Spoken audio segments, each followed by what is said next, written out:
Hello YouTube, and welcome back to my channel. This is James, and today we have some new parts for the Jeep. We have purchased skid plates for the front and rear differential. So my Jeep, being a sport, has a Dana 30 in the front and a Dana 44 in the rear. Both skid plates are made by Rugged Ridge, and they come with a little baggie of bolts to replace the ones that you pull out. Now these are going to bolt using the factory bolt locations onto the differential, and honestly these seem to be pretty well made. Give you a shot. It's fairly thick. I think it's 3/16 steel. The finish for the looks pretty good. My only complaint is the one for the Dana 30. I have this burr that I'm going to have to fall down, but I mean, a couple minutes worth of work. If I can find some paint, I'll touch that up to keep it from rusting. The Dana, no paint? It'll be okay then. The Dana 44 was, didn't have any defects like that, but that's just a minor inconvenience. So I'm going to grab a file and get that fixed. My wife says I should mention where I ordered them. I ordered these off of Amazon. I believe the Dana 44 came from Amazon as far as the warehouse, where the other one came from Rugged Ridge, selling it through Amazon. So that's the reason the 44 has just a plain box, and the one for the Dana 30 actually has the Rugged Ridge box. So we're going to get the Dana 30 on first, and we're going to go grab us a file and we'll get that burr took care of. Okay, so I took a file to that little spot, and apparently that was just an inclusion in the paint. Get that in the light there where you can see it. So I've already crawled under the Jeep here, held the plate up to see which bolts I needed to take loose, and I went and found me my sockets, and a 13mm fits well. So we will get the bolts out of this bottom portion of your factory cover, and then we should be able to take and start the bolts in with the skid plate. So see if we can see how tight this is. See if we can break it loose with one hand. Nope, it's going to take two. So let me turn this off and get those bolts out. Okay, so we have the bolts out. There's 5 of them total that you'll need to remove. They're snug, but not like overly tight. So you'll have to remove your bottom center, and then the 2 immediately to the right and the 2 immediately to the left of it. Try not to disturb your factory cover, because you do not want to break the seal, and you don't want to lose your fluids while you're doing this. And then I will do a side-by-side comparison. That the one on the left is the bolt that comes with it, and the one on the right is the factory one. As you can see, the bolt on the left is slightly longer to compensate for the thickness of your skid plate. So what I'll do, which I may have to put this down, is I will take this here and I'll hold it up in place and just start my bolts by finger, and we will come back. I kinda like you.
this the front differential skid plate installed.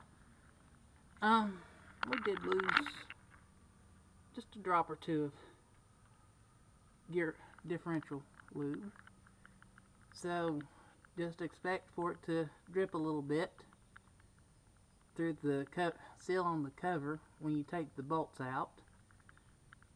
I'm working with one of these Allen key things. I don't have a standard size of the normal Allen keys, and I don't have anything as far as a socket, an Allen head socket to put on these, but I was able to get it tight enough that it looks like it's not leaking.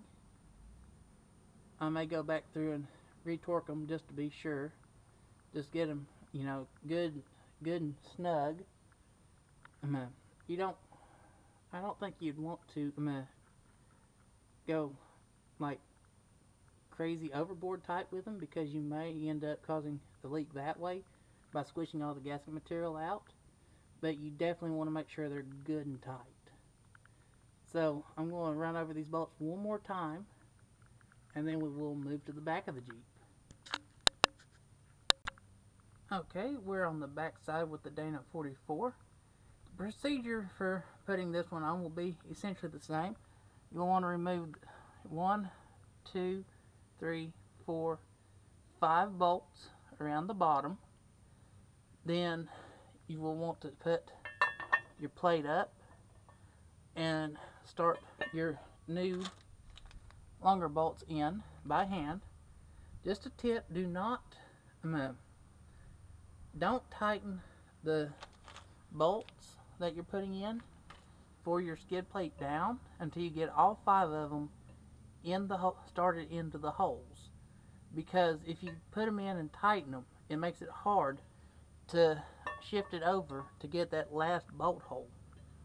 And if you do that, then you may run into issues with the holes not lining up, which usually you end up going, well, this thing's not made right, and you'll end up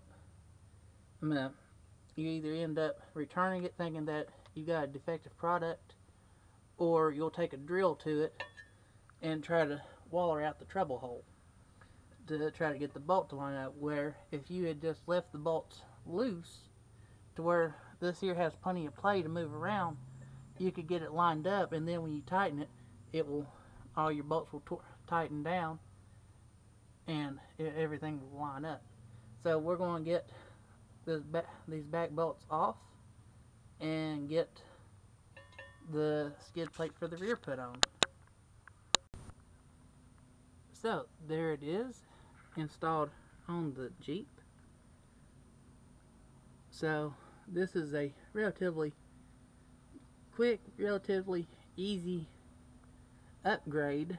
I think I ended up giving about $110 for the set of them. Now there are quite a few options. What I showed you is probably one of your lower buck options as to adding protection for your axles. There are skid plates specific for the Dana 44 that they're more expensive, but instead of just the bottom half of your differential cover, they actually come down, and it's a skid for the bottom of the axle itself as well. And then of course you always have the option of going with a cast differential cover. If you are putting if you're putting larger gear sets in, you might decide to do that. A lot of them are extra capacity in that they hold more gear lube than your regular plate. The main reason I went with these is that, one, it's a more cost-effective solution in that it's your cheapest option for them as far as adding protection. And my second reasoning, and the main reason I didn't go with a new cover, one of the new cast covers, is that most of them are made out of cast aluminum, which I have quite a bit of experience with. And cast aluminum will take a hit better than your stamped steel that your differential covers are made out of, and they won't deform as much. But the thing with cast aluminum is that while they will take a hit and they won't deform, cast aluminum has a very nasty habit of cracking.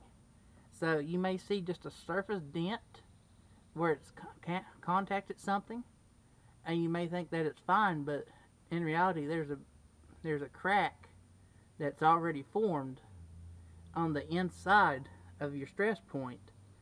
And you know, one or two good hits, or even just it flexing can cause that to open up, and now instead of having now that nice new differential cover is pouring basically pouring oil out of it every time you drive it. If it's high enough, if it's, you know, if it's not so bad that it only does it under pressure.